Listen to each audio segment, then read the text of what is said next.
Selain Yon Haryono, saya ingin memperkenalkan Anda pada penulis buku Berteman dengan Kematian. Dia adalah Sinta Ridwan. Sinta Ridwan menunjukkan satu prestasi walaupun dia menyandang lupus. Apa prestasinya? Ikuti kisahnya berikut ini.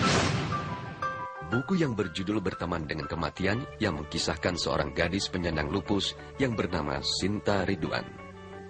Dalam buku ini dikisahkan perjuangan Sinta untuk bertahan dari penyakitnya sambil memberikan senyum dan semangat pada orang-orang di sekitarnya. Walaupun menyandang lupus, Sinta yang baru menyelesaikan kuliah S2 Filologi dari Universitas Pajajaran ini tidak menyerah untuk melestarikan sastra kuno, termasuk aksara-aksara kuno. Ia bahkan punya mimpi untuk bisa membuat museum digital yang berisi kuno dari seluruh penjuru Nusantara, di mana melalui museum tersebut bisa memudahkan banyak orang untuk mengakses dan mempelajari naskah kuno sekaligus belajar sejarah negaranya langsung dari sumber sejarah. Untuk merealisasikan mimpinya itu, Sinta yang sekarang menetap di Bandung, Jawa Barat dan berprofesi sebagai penulis ini rela mengunjungi museum-museum di sekitar Pulau Jawa dengan biaya dari royalti bukunya untuk mengumpulkan catatan-catatan orang-orang masa lalu. Saya melihat sosok Sinta merupakan aset nasional, aset bangsa ini yang harus kita dukung bersama. Ilmu beliau mungkin sangat jarang sekali yang dimiliki oleh generasi muda generasi muda lainnya pada umumnya. Filolog yang banyak bisa baca tulis aksara Nusantara yang termuda mungkin Sinta. Ya kita doakan sih semoga beliau sehat selalu walaupun dengan keterbatasannya seorang odapus, tetapi itu hanya mungkin hanya setitik halangan buat Sinta buat berjalan. Saya yakin semangat Sinta lebih besar daripada penyakitnya, karena saya yakin Tuhan selalu memberkati orang-orang pemberani, orang-orang militan seperti Sinta. Itu hanya setitik saja lah. Penyakitnya itu pasti saya yakin semangat dia lebih besar daripada penyakitnya. Ya itu tadi kegigihannya dengan segala keterbatasannya, dengan apa yang ada pada dirinya, dia tetap gigih untuk terus berjuang mewujudkan mimpinya. Emang mimpinya dari dulu mungkin untuk menyebarluaskan apa yang dia punya, apa yang dia mengerti pada orang lain. Memang salut gitu, salut emang. Salut kalau menurut saya sih sosok wanita gitu ya, Sinta gitu. Terus dia berani dengan dia mempunyai penyakit seperti itu, terus tidak putus asa, bahkan semangatnya luar biasa gitu. Itu suatu hal yang luar biasa kalau menurut saya gitu. Dan kadang ya dari seorang wanita juga tekad kuatnya itu kadang dia bisa jadi contoh juga gitu. Baginya, ilmu tentang sejarah sastra dan aksara kuno yang dipelajarinya di bangku kuliah harus dibagi dengan banyak orang, agar mereka yang tidak memiliki kesempatan bersekolah formal tetap bisa mempelajarinya. Maka sejak tahun 2009, Sinta membagi ilmunya kepada masyarakat yang berminat belajar sejarah sastra dan aksara kuno. Langkah pertama yang dilakukan perempuan yang hobi membuat puisi ini untuk menarik masyarakat agar mau mempelajari aksara kuno ini dimulai dengan membuka kelas yang disesuaikan dengan kearifan lokal yang berlaku di masyarakat tempat Sinta tinggal saat ini, yaitu mempelajari aksara Sunda secara cuma-cuma. Di tengah keterbatasan fisiknya akibat lupus, Sinta terus bersemangat dalam mengajak orang lain untuk mempelajari sejarah leluhur mereka. Walaupun saya punya sakit ya, tapi saya selalu nggak dibawa-bawa sih, nggak dirasa-rasa kalau saya sakit nih, saya sakit. Jadi senyum-senyum aja kalau ketemu orang. Jadi orang juga nggak, kalau orang yang baru ketemu itu nggak akan kelihatan atau nggak akan menyangka kalau Sinta sakit.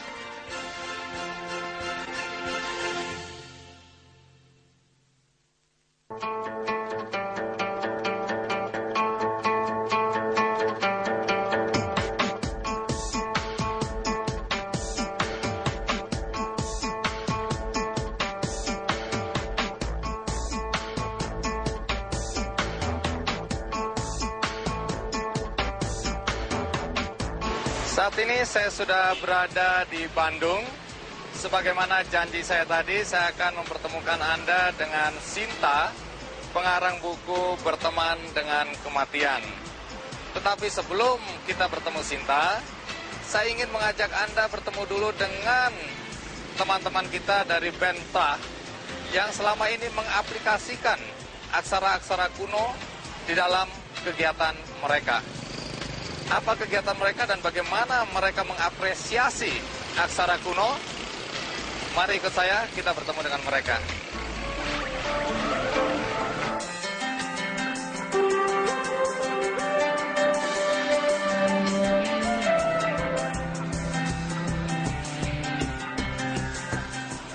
Iya, aduh, apa kabar Isno?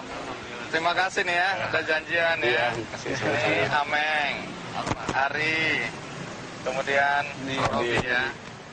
Baik, ini kan saya mau ke Sinta untuk melihat, katanya hari ini ada pelajaran ya. Iya, pelajaran. Nah, tapi sebelum itu saya sebenarnya ingin tahu nih.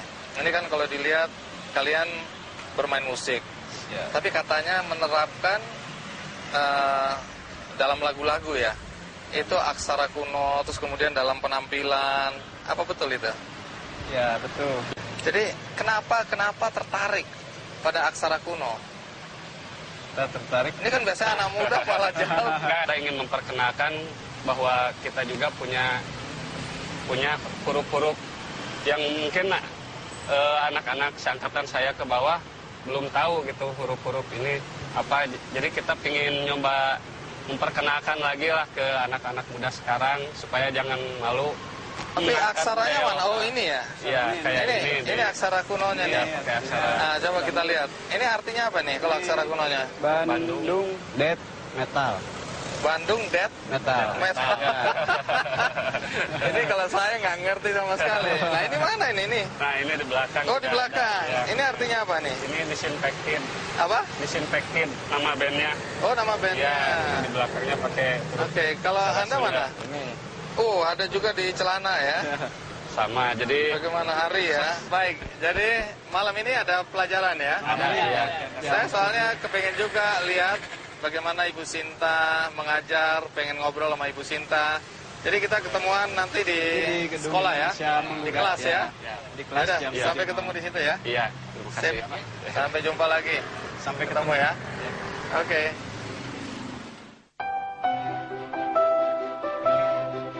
Temannya sudah pada datang, kita asa banyak yang baru ya. Ini aku telusuri ya. Yang baru sebelah kanan harusnya, biasanya pindah. Tegi nggak ada, Rizkia nggak ada ya. Oh, ini kelas aksara ya, yang buat yang baru datang. Di sini kelas untuk belajar aksara Sunda. Sebenarnya aksara kuno, tapi diawali Amda dulu. Nah, belajarnya itu nggak cuma satu aksara, terus udah aja dianggap bisa aksara Sunda. Tapi belajar juga sejarah aksara Sunda itu bagaimana. Nah, biasanya untuk yang baru datang itu belajar aksara Sunda yang baku, yang sebelah kiri, paling kiri. Itu tadi diperkenalkan lagi tahun 2008. Sebelum 2008, itu yang berlaku di wilayah Sunda, itu aksara ini. Hana Caraka itu mirip dengan aksara yang Jawa. Ya, saat ini Sinta sedang mengajar aksara kuno khusus untuk aksara Sunda. Dan saat ini juga banyak kita lihat tadi siswa yang ingin belajar aksara Sunda. Dan bagi Anda yang ingin tahu lebih banyak bagaimana lahirnya kelas ini dan bagaimana Sinta mulai mengajar, ada baiknya kita ikuti liputan berikut ini. Kelas aksara kuno terbentuk sejak tahun 2009. Murid-muridnya terdiri dari berbagai kalangan, seperti anak sekolah, mahasiswa, sampai anak metal yang biasa memainkan musik cadas. Dalam kelas aksara Sunda kuno atau yang disingkat Aksakun itu, mereka mempelajari serta mensosialisasikan tulisan dan bahasa Sunda dari masa lalu hingga penerapannya. Proses kegiatan belajar dan mengajar kelas aksara ini dilakukan di Gedung Indonesia Menggugat di Jalan Perintis Bandung. Selain untuk melestarikan warisan budaya masa lalu, murid-murid Sinta yang memiliki latar belakang dan profesi yang berbeda-beda diharapkan mampu mengaplikasikan pengetahuan yang mereka dapatkan sesuai dengan minat atau hobi mereka masing-masing.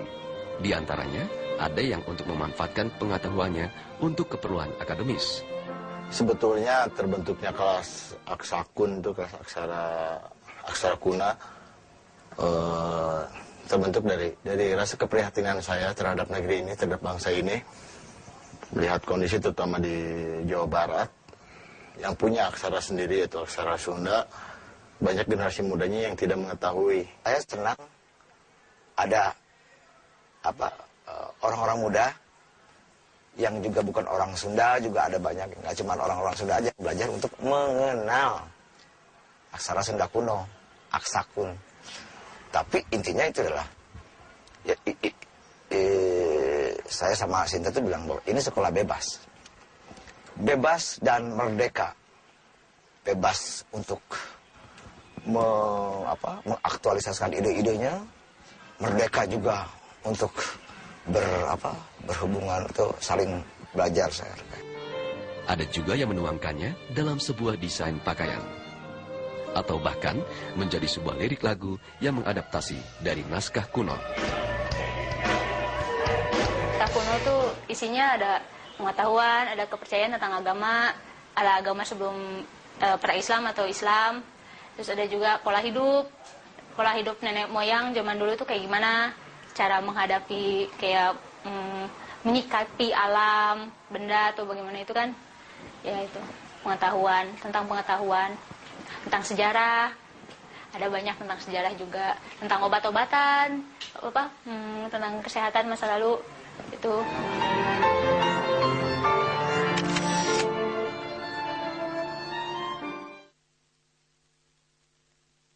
tadi kisah tentang sekolah aksara kuno, di mana Sinta membagikan pengetahuan dia, ilmu dia mengenai aksara kuno. Dan saatnya kita ikuti lagi bagaimana Sinta. Ada yang mau ditanyakan? Oke, Kang Jen. Yes. Kalau aksara Sunda baku kan kita bisa baca pelan-pelan jalan. Ya. Nah kalau aksara Sunda kuno kita bisa baca apa? Baca prasasti, baca naskah-naskah kuno, baca artefak-artefak sejarah itu. Ya.